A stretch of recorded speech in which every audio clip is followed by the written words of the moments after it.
السلام عليكم، ازيكم عاملين ايه؟ يا رب تكونوا بخير. النهارده هنعمل مع بعض ملك العزومات، الممبار الجبار.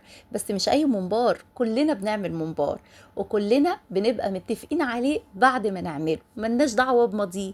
النهارده بقى هنعمل احلى ممبار بطريقه وتكات رودي. بتمنى ينال اعجابكم، ويلا بقى عشان احنا ايه مستعجلين. اول حاجه هنا لازم نبتدي بيها ان احنا نغسل الممبار كويس جدا. هنعمل له كده محلول نقع، بعدها مش هتشمي اي ريحه زفاره فيه.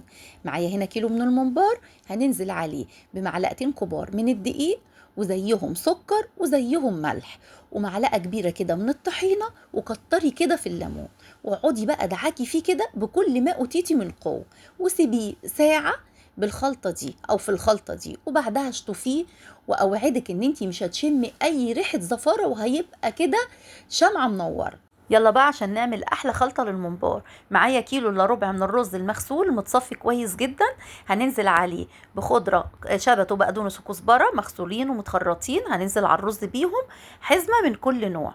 ومعايا نص كيلو من الطماطم انا بقطعه كويس جدا، وانزل عليه باربع بصلات كبار برضو متخرطين او مضروبين في الكبه، وقرن فلفل سبايسي. تركايه القرن الفلفل دي ونص كيلو الطماطم اللي حضرتك مقطعاه بتنقل الممبار لحته تانية.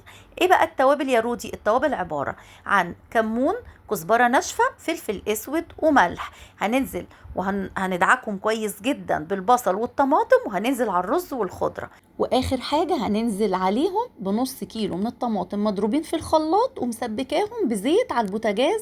بس كده تتسبك كويس جدا، انزلي بيها على الخلطه الجباره دي، وهتكون عند حضرتك احلى خلطه للممبار. كده خلطتنا جاهزه. ونسيت اقول لكم، معلش، انا قلت حزمه من كل نوع، لا يا ست الكل كتري خضره، يعني حزمتين كده من كل نوع. خلطتنا بقت جاهزه.